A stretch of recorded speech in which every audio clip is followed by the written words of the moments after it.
This is a show for grown-ups. And they say bad words. And they say bad words. Say final warning. Final warning. Hello and welcome to the Pot of Blunders. I'm Nate Magnuski, and with me as always is my co-host Richard Sullivan. And with me as not always is our guest, Mike Myler. Mike, how the hell are you? I'm doing pretty good. It's a really wonderful day here in Pittsburgh, and I got to go outside, and it was nice. Great. So the reason we got you on here is to talk about Legendary Adventures, your epic 5e content. Now tell me about Legendary Adventures. Yeah, so years and years ago, I made a book called Hypercore 2099, which was sort of like, I got tired of how bad Shadowrun turns out after a couple games.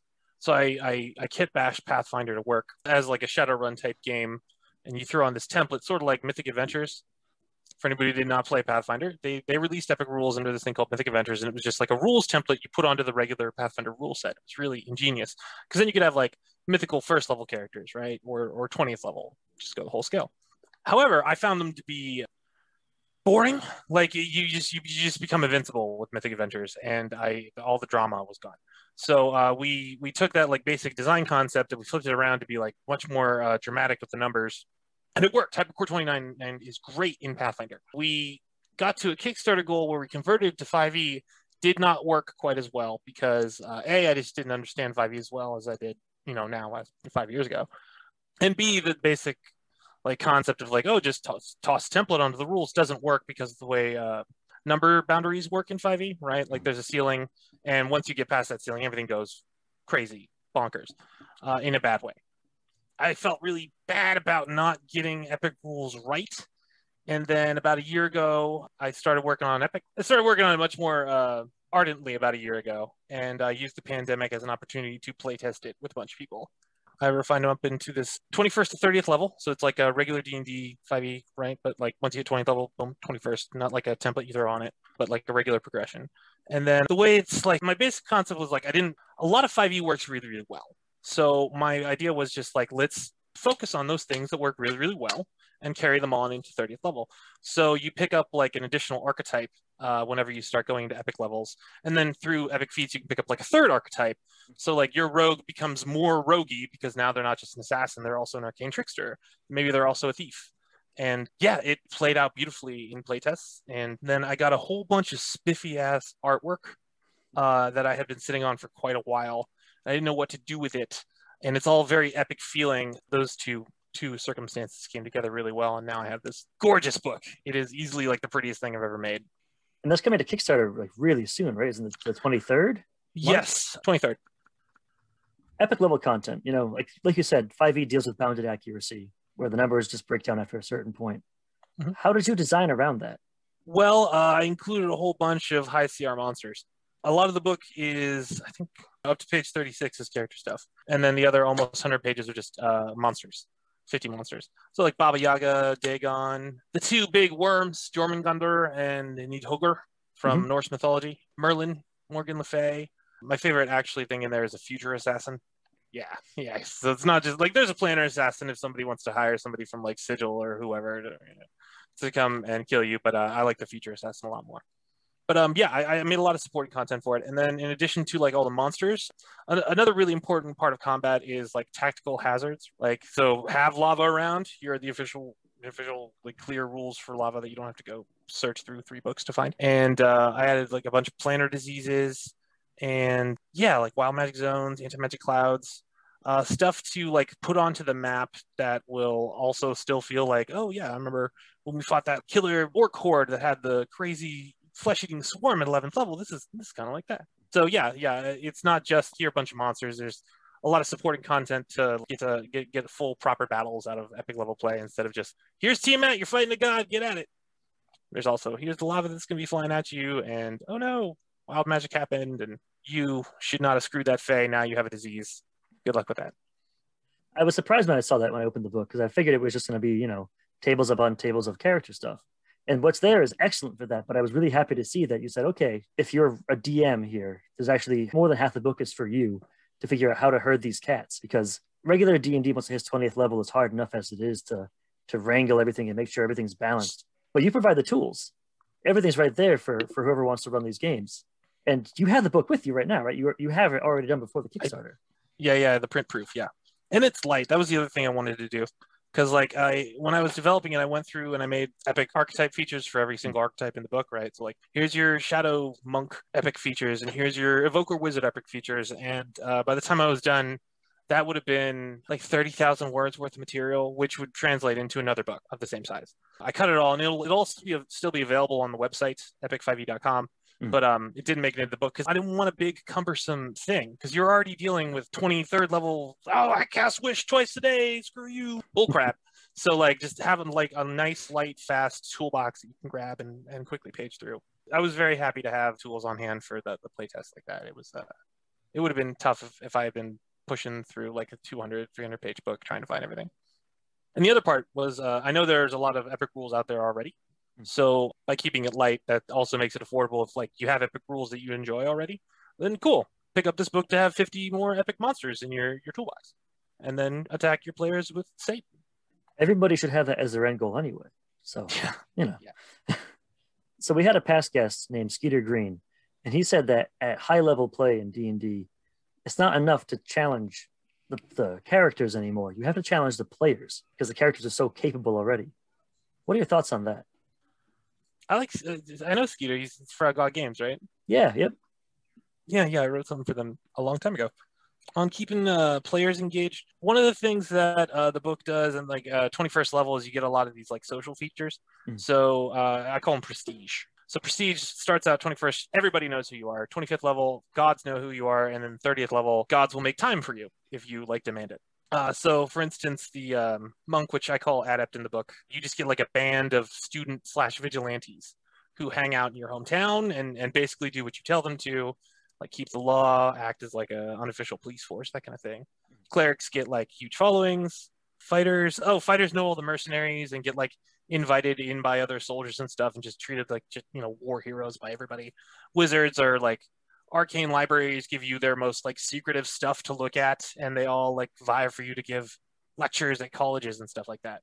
So there's like right from the outset, there's trying to get players invested into the world through class features, which worked very effectively with my groups. And part of the advice for the game master in there too is like in a Superman comic, right? Like it's rarely a threat to Superman.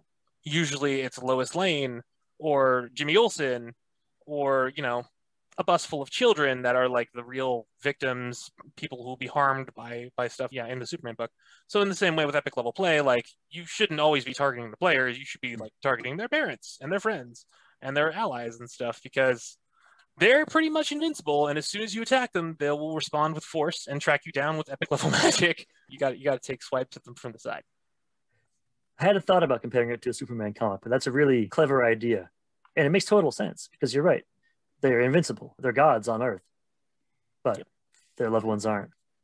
Almost gods. Yeah.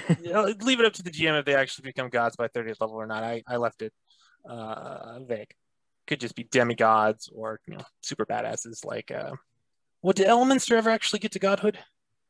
I don't think so. I think it was just in the background. And like he could hang with them, but he Bone couldn't and Mistra and stuff. Yeah, as you do. So your monk, you call it the adept, and I know there was a couple other changes in the terminology for some of the classes. Yes. So I'm also the project manager and editor and one of the lead designers for Level Up Advanced 5th Edition, which is coming out from EN World later this year. It's awesome. There are playtests for it. Levelup5e.com. Check it out. One of the things we're doing in there, and there's a lot of stuff we're doing, but one of the things we're doing in there that I wanted to transfer over here was where the monk is no longer like Eastern mysticism punchy person. Now it's the adept, which is much more agnostic in terms of like where its cultural origins are from. And then the barbarian, which is a derogatory term. Sometimes you hear in America, for instance. One of my favorite videos from last year was some freaking Karen in a convenience store calling Native American a barbarian and telling them like to go back to their own country. And she's like, I'm in my own country, and like she took a swing at her and she's got nailed. Is this the lady with like the black and white striped dress? I think yes. Yeah, I watched that 1,000 times on public freakouts on Reddit. Yeah, so we don't use the term barbarian in the book. We use berserker, which I pulled over to here, and then paladin changes to herald, which also includes a change in like the role, right? So heralds are bestowed. They're kind of like drafted, maybe forcibly, into the service of a god. And in the playtest, my Herald playtester was like very, very tired with his god by the end of the game, and he was like starting to like, I'm gonna start an uprising against you. Like, what are you gonna do about it, man? I like the change with the basic approach for the class for the Herald. But yeah, the Adept's still like very punchy. Still uses a point reservoir, but instead of being called key, it's called focus. Just naming them something different. And there are like reminders in the bookmarks and stuff, so people don't get like lost from looking at it. But every page or every class gets a 2-page spread, so it's pretty easy to like figure out what you're looking at. Like, oh, there's all the unarmed people. That's the Adept class. That guy looks very angry and has no armor. Oh yeah, Berserker. It's a good change. That's a really good change. I'm glad you did that. It was there are a lot of changes in there. Like, I'm not here to talk about Level Up. Everyone should check them out. It's great. Yeah. Playtests are free, and you'll see a lot of things you really like. I promise. So let's get back to Legendary. If you had to pick one of your class features that you designed, what's your favorite class feature? Oh, the Druid one with nature. Yes. Oh, all right, yes. Just that fast. The Druid one with nature, yes. So the Druids get to wild shape like become the terrain. Mm. So you just like, do you ever read Giant Size X-Men #1 with the island Krakatoa? Yeah, yep. Like that, but smaller.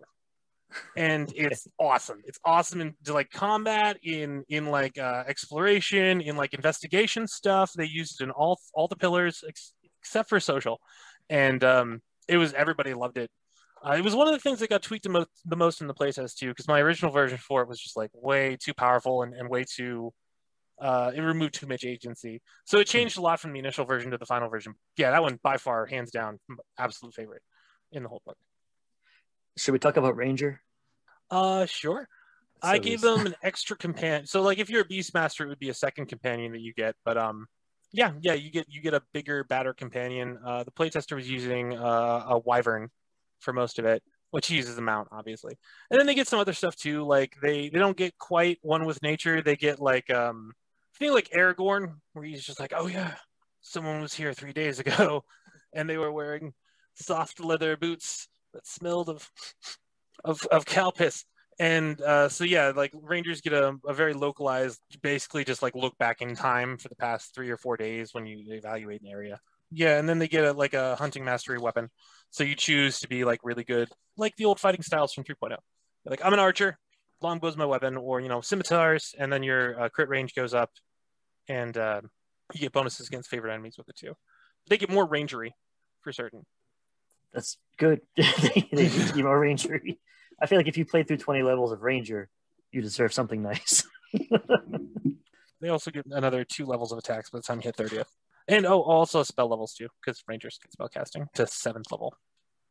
You've designed for a lot of different systems. You've designed for, like you said, Shadowrun. You've designed Shadow of the Demon Lord stuff, Pathfinder stuff. What's your favorite system to design for? That's an interesting question. I think it would depend on what I'm designing, because like Pathfinder had sublime monster creation rules. They were so incredibly tight. And that's because Pathfinder leans heavily into simulation. Yeah. So when you're trying to fabricate a specific situation or circumstance, it's much easier to do with Pathfinder, because the numbers, it's so granular. You could be like, okay, I know I can get the party down to half their resources by this point in this dungeon because X, X, Y, Z, X. I like class design a lot in 5e. There's a lot of space in 5e for class design because so much of the system is oblique. I hated making ancestries for Shadow of the Demon Lord because it required making a whole bunch of rollable tables. And while rollable tables are wonderful when you're buying them or reading them, I hate making rollable tables.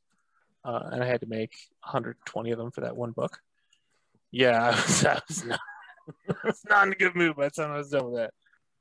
And I mean, it would really depend. Adventures, like I said, it's easier to do like more precise control of what you're doing with like Pathfinder, because everything's so incredibly tightly calculated. And 5e, it's just harder to reliably manufacture the same experience for different people, like when you write a published. But like for my home games, oh yeah, man, I don't know, because like Pathfinder has so many resources. So it's probably gonna be Pathfinder 5e no matter what I end up saying. I've done some Powered by the Apocalypse stuff, and it's very different paradigm that I'm still just not quite super familiar with. And then indies, I mean, like an indie RPG can be anything, be very crazy weird. Like I've worked on a couple, and they're all quite different. I really enjoyed making the vehicle rules for now. which is part of the What's Old is New RPG. It's the same rules that the current Judge Dredd RPG uses. That was pretty cool. I had to go find a copy of Car Wars, and this was before they did their reboot. So like I had to go to my game store, and he had to go like get it from some guy in Ohio, and it was a whole rigmarole. But yeah, that was really cool. Because like it was because it wasn't quite like making a war game, and it wasn't quite like making like a regular miniatures game or a regular tabletop game. It was sort of like a mixture of all three at once, and I was really satisfied with the results, and people really enjoy it. So one of the reasons I asked that, I've designed a couple of monsters for D&D, just homebrew stuff, and after like 10th level, my eyes cross. How the hell did you manage to like figure this out for 30 level? The world turtle, like how? Okay, so there is a really great blog called Blog of Holding, run by Paul Hughes. We hired him for Level Up to do a whole bunch of stuff because he is very, very, very, very, very, very good with numbers, much better with numbers than I am. He took all of the monsters in the monster manual and he broke them down into their numbered components and then put them in spreadsheets and like remade the monster creation table. And he did a much, much more accurate job. Anyone who wants to find it should. You just Google Blog of Holding Monster Manual and you will find it immediately. So when all these monsters, they've all been play tested. And also they've all been calculated on a double balance using the CR chart in the DMG, which only goes up to CR 30. And then Paul's chart, which is again on the Blog of Holding, which goes up to I think CR 30 as well, but it's all incremental. So like you can figure out like, oh, so a CR 50 monster would have this, damage output, and then you can work that out into your CR calculation. Tell me about the world turtle. I saw that and I was instantly intrigued. I can fight the world turtle? I can kill this? Yes, you can. I am I've been freelancing in RPGs for 7 years now as like a full-time job. I work with a whole bunch of different companies, and one I do a lot of work with is Yen World. Yen World is the premier RPG news website on the internet. It's been around for over 20 years now. And I have a weekly column on there called Epic Monsters and Mythological Figures. So people like write in, they're like, oh, I want to see this monster. I want to see this character from history. And then I work out, if I can make it in class build, like as like an NPC with class levels, then it's a mythological figure. And if I can't, then it's an epic monster. And so a couple of these, like the Four Horsemen, the World Turtle, Satan, originally appear on Yen World because it's all like OGL. They're cited in the chapter 15 and everything. But yeah, somebody wanted the World Turtle, so I went and I looked up all the stuff on the World Turtle, which is it appears in a couple different places. And I built a CR 30 version, which is, so I mean, it is a monster, but it's a lot like the one with Nature Thing, where you're basically fighting the terrain because the World Turtle is so ridiculously massive.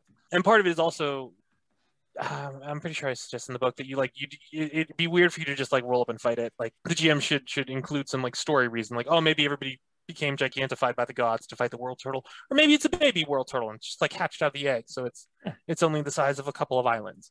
But yeah, mostly that one's about fighting the terrain and just trying to get through its incredibly tough defenses. It's a slow, long fight with the World Turtle, if you're even fighting one, which you probably shouldn't.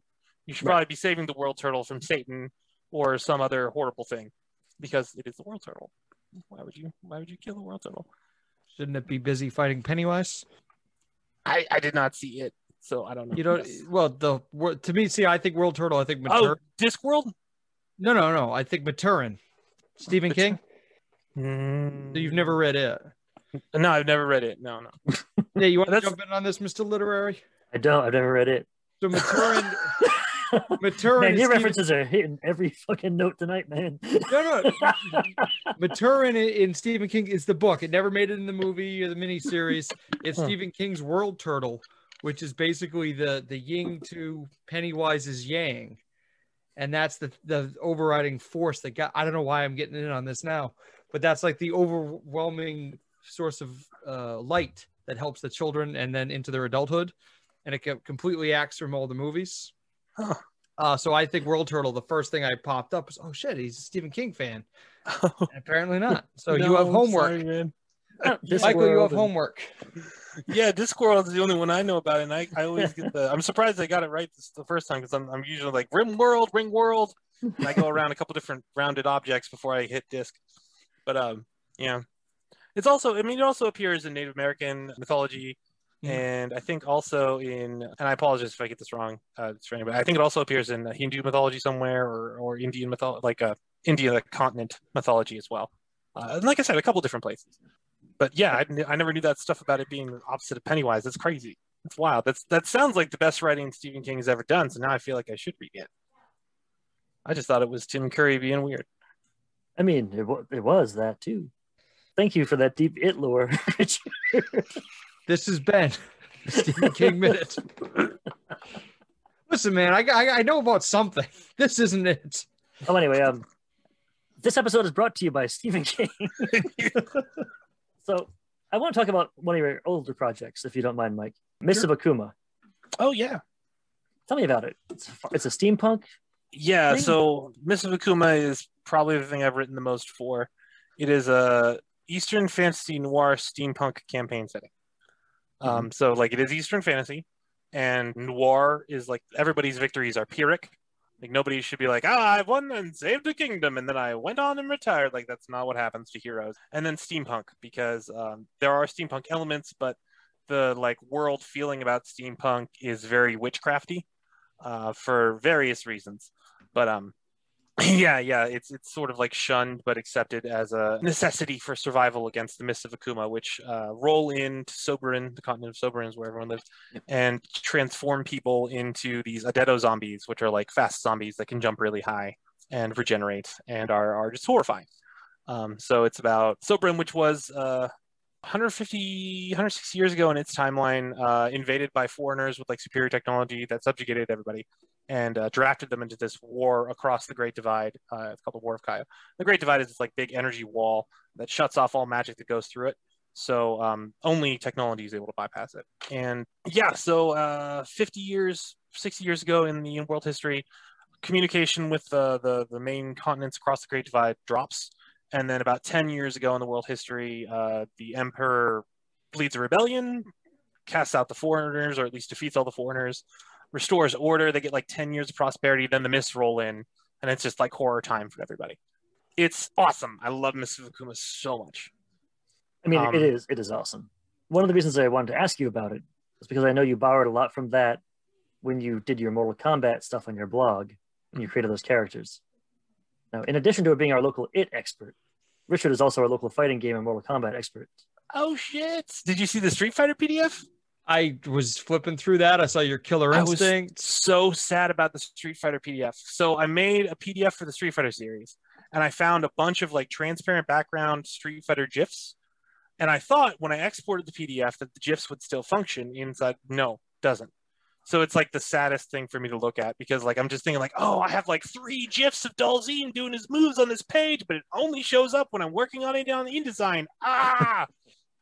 But yeah, one of the things we did in Mists of Akuma was we set up a whole bunch of support for martial arts stuff, and I illustrate on my blog through various different series, Mortal Kombat, Killer Instincts, Street Fighter, how you can make these characters and you know how you can play around with the martial arts stances system and the class archetypes in Mists of Akuma.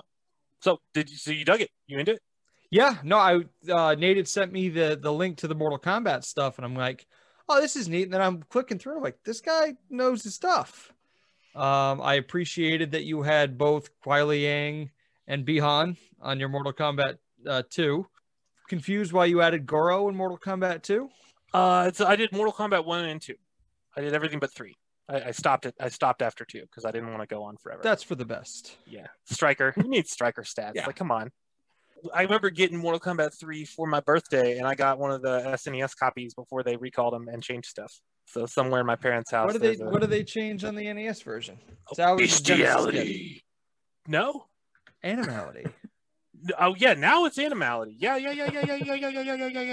Not so first time around. No. Okay, I'm not as hip to this. Yeah. So they actually called it bestiality before they changed it. And I mean, unless it's a Mandela effect thing and a fever dream, which is possible. It's not one to call my guest a liar. No, it's fair. You're a dirty liar with a whore mouth. I remember my mom got very upset and like shut off the SNES and took it away from us. And it wasn't because she hadn't seen people play Mortal Kombat before. Like she definitely seen that shit and fatalities and stuff. Yeah. So guys ripping each other's heads off. Okay. Turning like into the game skeletons, lighting them on fire. But Bestiality. That's where Bestiality. she draws She was real like, hard limit. No, I think she just didn't want me running around saying stuff like that at school. Because like stuff like I had gotten in trouble a couple times at school. Mrs. Myler, your son keeps running around shouting bestiality. Did you come pick him up? Yeah. That was like what was some of the other winners from that? One time they found me with like a sheaf. I had printed out 584 ways to kill Barney, and they were very upset when they found me with this notebook of like how to kill Barney. Some of them were really creative. It was like stuff Barney in a locker and use poisonous insects. Why did we hate? Because I assume we're all the same age here. Why did we hate Barney as a kid? I can remember like when the first Doom wads came out, and they were like the kill Barney. Looking back as an adult now with my own children, Barney's not that bad. Why did we hate Barney? He's having to hear the music because my little brother was watching Barney all the time. And this is also why I have like a vault of fucked up Thomas the Tank Engine memes. Anytime I find a new one, I go to my brother's Facebook wall and I'm like, hey, William, check it out. Here's Thomas the Spider Tank. And yeah, it's like I had to endure so much of it because my little brother and like they're always, he's the youngest child, so my parents always gave him whatever he wanted. So yeah, he got subjected to a lot of Barney, a lot of Thomas the Tank Engine. Timmy the fucking Tooth. Fucking Timmy the Tooth. Timmy the Tooth. I hate Thomas the Tank Engine. Right, and I'm going to go on a little bit of a rant about it. Why the fuck is the only value appreciated on the Isle of Sodor being useful? What are we teaching kids? Like, I'm an artist. Well, fuck off. That's not useful. I can't eat that. I grow flowers. I can't eat those. Fuck off. Useful or death. And like, Henry got a new paint job one day, right? He didn't want to go out in the rain. And so they bricked him off inside of a fucking tunnel. Right, those some casks of Amontillado. Yeah. Children's television. And it's like, let them be listen to you, 5-year-old Billy. Like, god damn. What? Fat controller's an asshole, man. It was grim as fuck. And we're just like, sit the kid in front of TV. It's educational. Like, I get why George Carlin liked it now, because it was fucked. Yeah, I forgot George was on there. Yeah, it was. We had George Carlin, and you had Alec Baldwin in the movie playing the same character. When you're developing a Mortal Kombat role-playing game, what are things like? Well, so I'm making characters from Mortal Kombat for 5e. If I was developing a Mortal Kombat role-playing game, it would look very different than 5e does. Well, let's talk about it. Yeah. If you were to do that, if NetherRealm came to you and said, let's create from the ground up, or Street Fighter, either or, but let's stick with Mortal Kombat. But not Killer Instinct. Fuck Killer Instinct. What would be the things? Like, for me, the things I would want to encapsulate, the secrets, just the overall, tone, the rules. What were things you would incorporate into a Mortal Kombat universe? First thing I'm thinking of is like, how would combat work? I would try to do a diceless thing. Like, maybe use playing cards, but probably not. Probably just do like blind sequencing that you compare against whoever it is you're fighting, because all the Mortal Kombat fights are gonna be one-on-one, right? So like that simplifies a lot of stuff. Right. And if you have patterns worked out and like, okay, well, I know I'm gonna do this and that and that, and that, you can set up a chart of a more complicated version of rock, paper, scissors. Well, everything, especially in fighting games, and not as much in Mortal Kombat compared to Street Fighter, because it's a very simplified system, like a tier list you're talking. Yeah. Like I chose to do B, and we know B is advantageous against C, and his first move was C, so I won the first point in this round, and then just compare up and down the line and have effects off of that. And then, so it'd be kind of like a guessing game. And depending on what you walked into the guessing game being able to guess, like whatever was in your move set, you would be either at a disadvantage or at advantage, and so on. There's certain things like, in the tournament scene and in the competitive scene on like Fightcade and GGPO, we're big into, hitboxes, frame counters, stuff like that. Would that impact the way you'd? I don't know. I mean, there are value to hitboxes, and when I have a Warhammer 40k D&D 5e hack, because I'm a big Warhammer 40k junkie too. I don't have the money for the armies, but I love the book. So hit locations are great for that, because like it's a big thing for Warhammer 40k and it's a tradition. But if you're going to do a Mortal Kombat RPG and it's going to be a lot of like one-on-one fights, then you need the fights to be quick and choppy and fast, because for a lot of that time, however many other people around the table, aside from the GM and the player who's in the fight, are just going to be sitting out hanging around. And it's going to be boring for them, and that's no good. So I would want to avoid. I would want to try to cut down on individual player time and GM time as much as possible, so that rounds are ideally under 30 seconds ago. Yeah, no, I think because I did some thinking on it at one point. I was like, how would I make first like a 5th edition duel system? And eventually I came to the conclusion, like, why would you even bother? Like, with the dice, just get rid of the dice, because otherwise it's going to bore the shit out of everybody. Yeah, I would do that. And then, like, otherwise, world building, I don't know. So I know there's world building with Netherworld, but, like, it's so not consistent or cohesive. I would keep the wind tunnels that they travel with the stupid spheres on. I would totally keep those. Oh, what, from Armageddon? Yes, I would keep those. Not Armageddon. The third one. Annihilation. Yeah. The movie with no, that's awful. Yeah. Don't hold back, but you tell us how you really feel. The best thing they've done so far was the Scorpion anime that came out. I think a year that or was two cool. Ago. That was fire. And the trailer for the new movie looks like that. I don't watch trailers, but it does. The posters look good. The trailer's pretty good. I'm just gonna. I believe you. I went to school for film studies, and what film studies prepares you for is to ruin all movies when you watch the trailer. So I just don't watch them anymore. Yeah, I learned that the hard way from Suicide Squad. Yeah. No, what was the one I was like? It came out when I was in college. It's the one about the trees. M. Night Shyamalan. What a twist! No, they're like, wow, this looks like a really good movie, and I was with like, Marky Mark, yeah. Oh, the The trees Happening. did it. And she's like, my girlfriend's like, what are you talking about? Yeah, the trees did it. Like, I don't know if you were looking and paying attention to what was on the screen, but none of them were trees. It was fucking the trees killing everybody. And yeah, that was the one And behold. there's a scene where Lily goes, "Hi there, Mr. Tree. I'm really sorry. Please don't kill us, all right?" Like, that happens in the movie. I mean, I guess it's a step up from 90s rapping. Is it? Is it? So weirdly enough, a conversation about fucked up childhood memes segues me into my next question.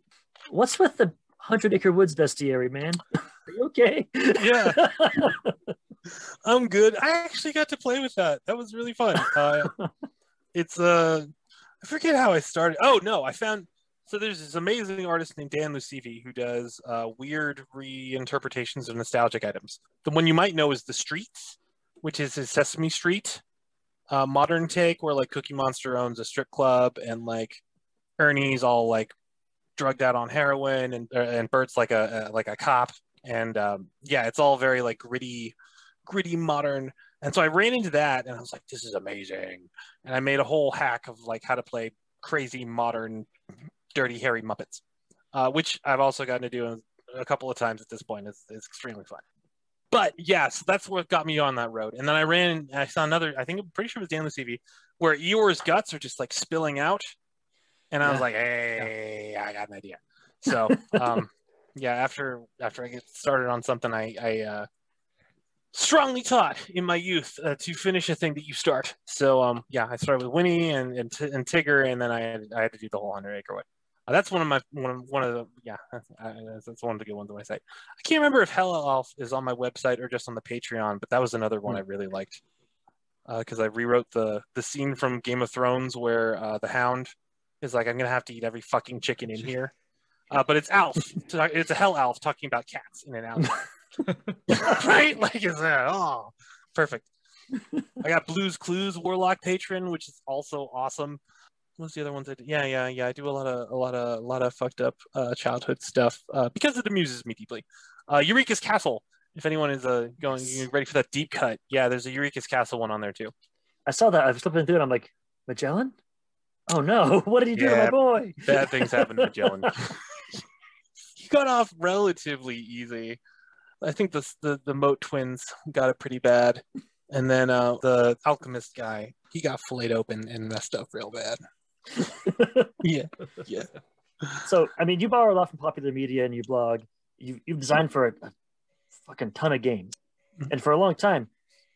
How did all that experience help you create? We'll get back to Legendary Adventures. Sure. Well, I mean, Hypercore taught me what not to do with 5e and like epic level play, and then I mean. Miss Fukuma when I say Miss Fukuma has a lot of supporting material, I truly do mean a lot of supporting material. Like there's 300 page hardcover adventures, one mega adventure, one adventure pass, and then like there's a setting book, and then there's all these other extra adventures and supplements and stuff. So I got a lot of my I've gotten really good at pulling parties right up to the brink of like you're about to die, maximizing the dramatic tension at the table with the numbers. And Then the project I did before Legendary Adventures and Level Up and stuff was called Vast Cavia, which is like a Conan type sword and sandal stuff. And it got me really hankering for like epic level stuff, and also really helped me get a good understanding and feel for where the boundaries of epic is. Because really epic level play starts at about 17th level, to be perfectly honest, with how everything plays out. Yeah, it let me explore that like little 3-level window at the top of tier 4. And Varanthia Codex and Level Up. So there's a difference between making and designing RPG content and managing a project for RPG stuff. And Varanthia, I learned just how much time that takes. And Level Up reminds me every day how much time that takes. So yeah, Legendary Adventures is pretty much a Mike show where I just, went off and did my own thing. And I had like playtesters, and some of which are great designers, like Xana Broadway, who does a whole bunch of stuff. She edited Burn Bright for Roll20. But yeah, they were helping me playtest along with a couple other decent designers. So there was like help and oversight. But yeah, it was a strong desire to just be able to work and not have to be answering a ton of emails and clarifying a bunch of stuff for other people and working around other stuff. It was just like me going to town on a strong concept and seeing it through, kind of like a really long, rewarding hike. The book is beautiful. The content is fucking like top-notch shit. I'm blown away reading it. Before we let you go for the night, is there anything that you really want our listeners to know that we haven't talked about yet? There's a mailing list at epic5e.com if you want to be notified whenever the Kickstarter launches on the 23rd.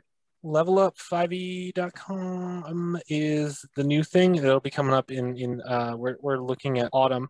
Even if you're not trying to have like a more like in-depth, broad expansion of the rule set of 5e, the Bestiary book is going to be amazing for Level Up.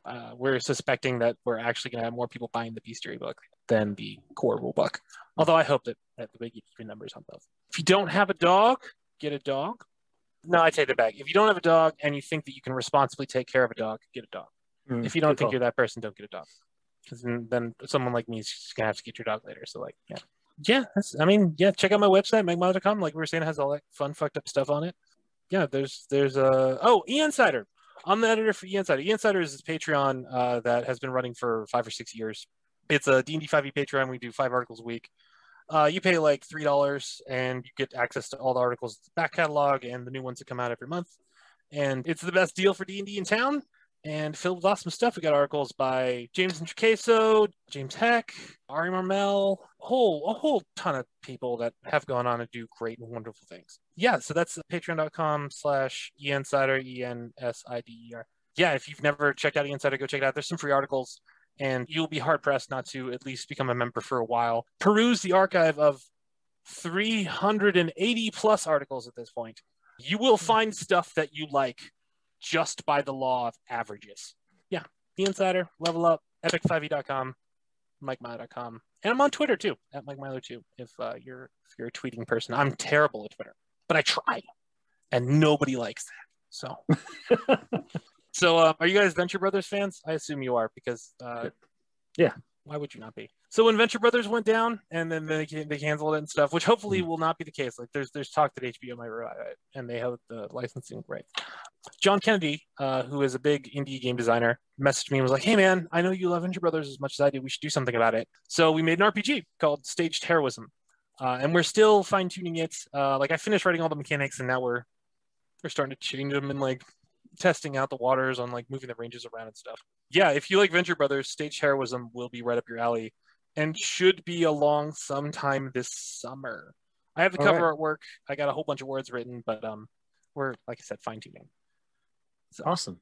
Thanks, man. We want to get you back on the show eventually because I know you have a lot of stuff on the pipeline coming up. So anytime you want to come back, you have an open invitation. Awesome. Yeah, I'll poke you guys in maybe July. That won't work for us.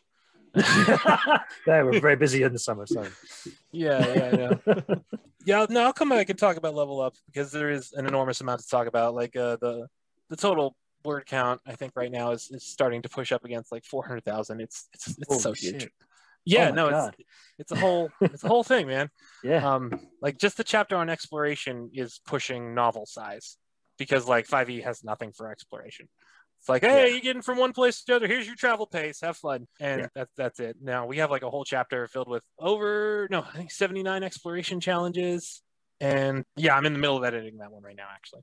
But yeah, no, it's going to be combat maneuvers. We changed the way character creation works. So now you pick a background. That's where you get your ability scores from. Then you also pick a heritage, and that would be like your biological makeup. And then a culture, and then destiny. And destiny ties heavily, because like a lot of people ignore inspiration, which annoys us.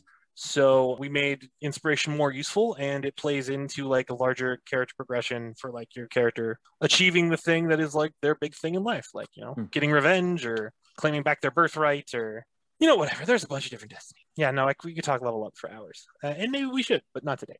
Fair enough. Thank you so much again for coming on. I appreciate it, man. No, thanks for having me. This is fun. I spent so much time just like being an insane keyboard hermit. It's good to talk to people and talk about stuff rather than just in the mines.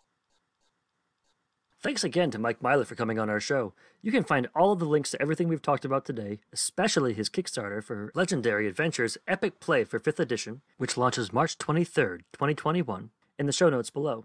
Or above? I have no frame of reference for how your orientation is for this. But they're there, so please look for them and go support Mike. He's amazing, his game is amazing, and you know what, listener? You're amazing. As always, if you have questions or concerns, you can reach us at Pot of Blunders on Twitter or at potofblunders@gmail.com. For the Pot of Blunders, I've been Nate Magnuski, and may all your Ds be 12s. There's no bloopers, so I'm gonna sing a song instead. Sorry about there being no bloopers, but we're professionals now, so we don't fuck up. Yeah.